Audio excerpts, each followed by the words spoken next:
Être militant de droite à visage découvert, eh bien c'est courageux de nos jours, ou simplement kamikaze, selon la fac, voilà, au choix. C'est autorisé légalement, mais c'est un peu comme si tu te ramenais en crocs à un mariage, quoi. C'est... Au vu de tout le monde, c'est comme si c'était du suicide social. Voilà, on a trouvé le nom. C'est un suicide social. Donc préparez-vous car ça va parler, ça va jaser dans l'espace commentaire. D'ailleurs, j'espère que tu vas bien, que tout se passe pour le mieux pour toi. Direction Twitter pour les petites news actu du soir. On va commencer, mais avant ça, petit like et commentaire pour le soutien, la force et le référencement. Allez, let's go. On est parti, trêve de bavardage. Donc militer à droite, à visage découvert au sein du lieu d'études qu'on fréquente quotidiennement, c'est prendre des risques, mais il faut assumer nos idées. C'est comme cela qu'on pourra normaliser notre camp et que nos facs finiront par adopter le bleu marine. Écoutons ça. Ça illustre bien quelque chose dont on parlait en off, c'est que toi t'es exposé, tu t'affiches à visage découvert, ce qui n'est pas toujours le cas de tout le monde, parce que certains préfèrent rester anonymes, ce qui est bien normal. Qu'est-ce que ça implique dans ton quotidien de t'afficher et d'assumer clairement tes positions à la cocarde? Des menaces, être mise à l'écart en cours, en fait c'est juste quotidien et parfois c'est un peu effectivement c'est un peu chiant quoi, parce que sans cesse on essaye de me virer de cours, de me faire comprendre que voilà on veut pas de toi, dégage. C'est pesant parfois, mais c'est pour la cause quoi. Bah, bravo pour ton courage. Ouais. Merci. Ça illustre bien quelque chose. Aïe aïe aïe aïe aïe, voilà, c'est tout le temps. C'est toujours la même chose en gros. Oh, t'es de droite, t'es d'extrême droite, hop, on te prend, on te fout dans un tiroir, on le referme, t'es blacklisté. Voilà, c'est un peu comme du sophisme par association quoi. Et dire que on devrait tous lutter pour la même chose. Plus de sécurité dans les rues et plus de pouvoir d'achat. Combien de racailles, de délinquants, de meurtriers qui sont là dans nos rues, qui n'ont peur absolument pas des policiers et encore moins de la justice, car la justice est totalement laxiste là-dessus. Donc ce qu'il faudrait faire, c'est réformer tout ça. Et comme je dis, voilà, je suis sûr qu'on peut tous s'entendre sur ces deux points-là, sécurité et pouvoir d'achat. C'est quand même pas compliqué, hein. On a quoi? Un peu de guerriers droitardés qui s'attaquent aux femmes dans vos TL. Ok, d'accord. Écoutons ça. Texte de loi, madame. Ah, attendez. Donc elle a écrit « Je cours, je rate mon tram, je suis essoufflé, 3 heures de sommeil dans le sang, et t'as Gollum qui pop pour me pomper l'air, que j'ai déjà plus, j'ai même plus la force de débiter avec les chevaliers fleurs du lys. » Texte de loi, madame. On doit voir tout le visage. Lâchez-moi la grappe, monsieur. Oui. Oui, lâchez-moi la grappe. J'ai bien envie de téléphoner à la police, vous voyez. C'est vraiment pas l'envie qui m'en manque. C'est ça votre... C'est ça votre projet de la journée, là? Oui. Vous Et êtes pourquoi content? vous ne rentrez pas dans votre pays? Mon pays, c'est la France, monsieur. C'est ça la France. Ouais, c'est la France. C'est ça. Ouais. Pour vous, c'est ça la France. Ouais. Mais vous êtes une vraie honte, madame. Hein. Oh. Texte de loi, madame. Oh, c'est dommage, je pensais qu'on allait avoir un peu plus. Bah oui, 26 secondes de vidéo, j'aurais dû regarder. Bon, bah je pense que le monsieur a voulu communiquer, mais il a communiqué de la mauvaise façon. Là, t'as l'impression que c'est la goutte d'eau qui a fait déborder la marmite, quoi. Voilà, la goutte d'eau qui a fait déborder le vase. Et il s'en est pris comme ça à la première personne voilée ou en burqa ou je ne sais autre. Voilà, il fallait que ça sorte. Mais c'est dommage parce que là, c'est des attaques directes. Alors qu'on aurait tellement pu avoir une meilleure conversation s'il y avait des arguments derrière tout ça. Voilà. Bon, on a quoi ici? Oula, ok. Coca-Cola versus Big Pharma, ne tombez pas dans le piège. Oh bah ouais, bah la thune, hein. Le commerce, hein, comme il est noté. Si le commercial de Coca-Cola vous dit « buvez du Coca-Cola tous les jours », vous savez que c'est une connerie. Eh bien c'est la même chose s'il est le commercial de Big Pharma. Et en plus, ça pourrait être le même, parce que le commercial, c'est le commercial. Et par contre, Coca-Cola, c'est pas bon, mais si vous buvez un verre, c'est pas grave. Par contre, une piqûre, c'est grave. Il faut pas inverser les faits, parce qu'il y a des gens qui croient qu'un verre de Coca-Cola, ça va être très dangereux, et bon, une piqûre, parce que c'est médical, c'est pas dangereux. Non, c'est pas comme ça. Il faut avoir la bonne échelle de valeur pour ne pas continuer à tomber dans les pièges. Parce que les problèmes cognitifs qu'on a, même si on évite cette crise, on va avoir des crises une après les autres à cause de ça, et on va directement vers l'extinction si on ne commence pas à réfléchir juste. Si le... Incroyable. Bah voilà. Voilà.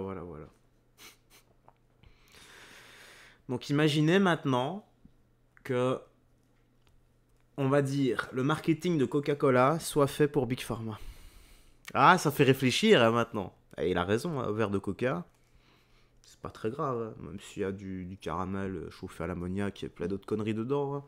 Mais du bisphénol A dans la canette, il y a plein de trucs. Hein. Voilà, mais au-delà de ça, c'est vrai, un verre ça va pas te tuer, jamais. Même une bouteille ça va pas te tuer, peu importe. Hein. Par contre, combien de personnes se sont fait éjecter et regrettent actuellement? Ah ben, j'en connais énormément, ah, ça je peux vous le dire. Hein. J'en connais plein. Et à l'inverse, je connais également des gens qui se sont fait éjecter qui n'ont absolument rien. Voilà, il faut être honnête là-dessus aussi.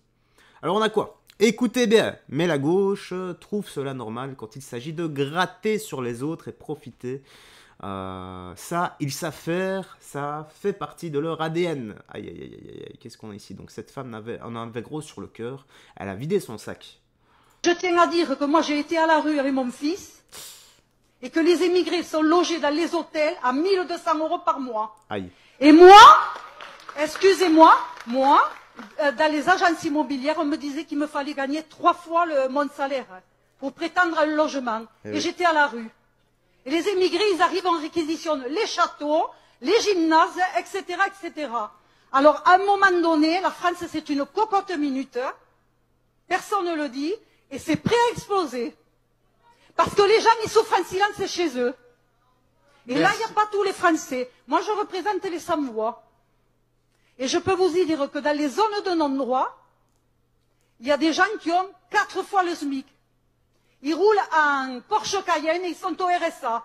Alors il faudrait qu'il y ait des contrôles au niveau de la CAF et au niveau de l'État. Merci. Et il y a une vraie misère sociale et une vraie souffrance. Parce qu'il y a la France et la souffrance. Mais la souffrance, vous ne l'entendez pas. Et là-haut, ils sont sourds. Mais c'est normal. Ah, vous avez raison, madame. Hein. Vous mettez le poing, vous pointez du doigt sur quelque chose. Hein. Voilà, les points sur les i et les barres sur les t, là. Honnêtement, ça c'est vraiment bien dit. Bah, c'est normal qu'il y en a certains qui sont sourds. Quand tu gagnes 10, 15, 20 000 boules par mois, ces personnes-là sont déconnectées de la réalité. Il y en a, ils ont expliqué que un pain au chocolat, au chocolatine au choix, je veux pas ce débat dans l'espace commentaire, coûtait 20 centimes. Mais en gros, hein, attention, pas petit, 20 centimes, un gros pain au chocolat ou une chocolatine. C'était 40 centimes le pain. Et ici, quand je vous dis que ces personnes-là sont réellement déconnectées de la réalité, c'est les personnes qui gouvernent, qui dirigent le pays. Et la différence, CAF, RSA, etc., c'est que ce qui va pas en Europe, c'est qu'on te prend par la main et on te dit si tu veux rien foutre, c'est pas grave, on va te donner toutes les aides dont tu as besoin, tu verras mieux que quelqu'un qui crée de la valeur parce qu'on va retirer au créateur de valeur pour donner à celui qui ne veut pas créer de la valeur. Et attention, la différence, là où ils font sanctionner, c'est celui qui ne veut pas créer de la valeur, celui dont il ne peut pas. C'est normal, une personne handicapée, des pathologies, handicap mental, moteur ou autre, il peut rien faire, bah, c'est psychomoteur, c'est normal qu'on ne peut pas. Maintenant, celui qui ne veut pas, là c'est autre chose. Et je suis certain que t'en connais, j'en connais également, mais tu sais quoi? Je m'en fous, c'est pas moi qui décide. Moi, tout ce que j'ai à décider, c'est de créer ma propre route, mon propre avenir, et de devenir indépendant financièrement. J'investis ce que je peux, comme je peux, et je fais mon maximum, et c'est en train de payer. Voilà, donc petit à petit, une petite pierre que tu mets à l'édifice progressivement et tu vas voir, ta petite pierre va vite devenir une montagne. Allez, on a quoi? Donc des images irregardables plutôt, ok, ce qu'il a écrit donc. 5 hommes ont été arrêtés, accusés d'avoir commis des actes de torture barbarie sur des enfants de 5 mois à 4 ans, tout en se filmant avant de partager sur internet. On va baisser parce que ça se passe sur TF1 pour éviter les droits d'auteur. Ah, ça va péter un câble, à mon avis. Une vingtaine d'enquêteurs de l'Office des mineurs a mené cette traque pendant des mois, 7 jours sur 7, pour démanteler un trafic sexuel d'enfants. 5 hommes ont été arrêtés, accusés d'avoir commis des viols et des actes de torture et de barbarie sur des enfants âgés entre 5 mois et 4 ans.